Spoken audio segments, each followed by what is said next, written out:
Excuse me, sir. My name's Ashley from Impact News. Would I be able to ask you a few questions today? Yes, you can. Okay, well, first off, did you know that fossil fuels produce 90% of this world's energy? Yes, I did.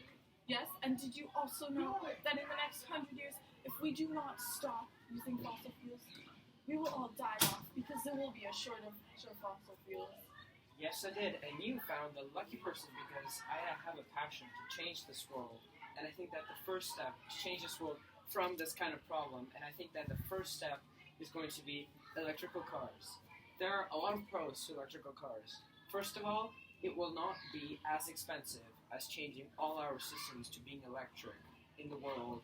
And for example, electrical cars do not use gas, and which opens up space in the actual car because there's no engine. So there are a lot of good. Is there anything else that you know that you can share with us?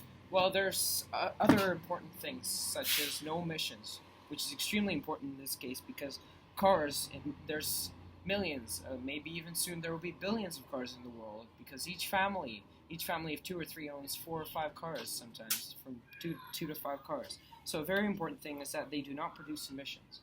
Also, electrical cars save a lot of money because you do not have to waste as much money on gas as on electricity.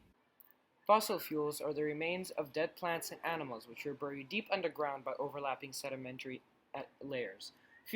Fossil fuels are everywhere. They have been around for over a century since the Industrial Revolution. They provide us with power to heat and light up our homes, drive our vehicles, and many other things. In short, they are non-reusable sources of energy that takes tens of millions of years to develop.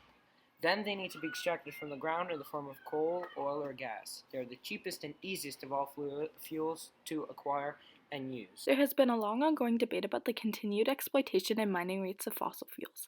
Considering that almost all of our systems of power are made to work with them, therefore changing to another energy system would be very expensive and complicated. That isn't the real problem with fossil fuels, though. The real problem is getting people to think 100 years ahead when fossil fuels will start to run out. At least 80% of the world's power is fossil fuels, so replacing all of our oil and coal systems with electrical systems will be very harmful to the economy in the short run, but very good in the long run.